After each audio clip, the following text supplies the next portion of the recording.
काही स्वयंपाक शिकली 5वी पासनं तो माझ्या वडिलांनी शिकवलेला आहे, आईने नाही.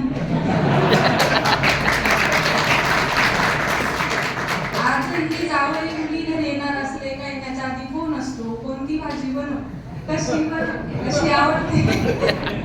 आईकडे ते नाही, ते डिपार्टमेंट आईकडे नसतं पाहुणे असल्यावर त्यांना. आणि विशेष म्हणजे त्यांना सगळ्यांना पण त्यांच्या हाताचीच भाजी आवडते, त्याच्यामुळे तेच असतात.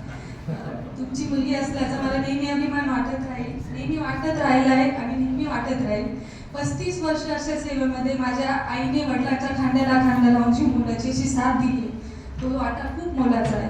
तो जर नसता तर 35 वर्ष घालवणे सोपे नाही. तुम्ही आम्हाला घडवलं, मोठं केलं, शिकवलं आणि आम्ही जे काय आहोत आज, आम्ही दोघी बहिणी भाऊ, ते फक्त तुमच्यामुळे. आजपर्यंतचा काळ तुम्ही शैक्षणिक कार्यासाठी जरी व्यतीत केला आहे तरी आमचा काळ तुम्ही स्वतःसाठी द्या, आरोग्यासाठी द्या. त्यानंतर माझी कायम त्यांच्याकडे तक्रार असते, तुम्ही एवढ्या सुट्ट्या असता, एवढं काय असतं, फिरत का नाही? आईची कायम एकच हे असते, एवढ्या सुट्ट्या असतात तुम्ही मला कधी फिरायलाच घेऊन जात नाही. कायम झालं. आता तर त्यांना सांगितलंय आणि 2 महिन्यापासून फोनवरती फक्त हेच ऐकते, रिटायरमेंट झाल्यावर मी काय करू. त्यांना म्हटलं 3 नातू आहे, सगळ्यांकडे 4-4, 6-6 महिने जायचं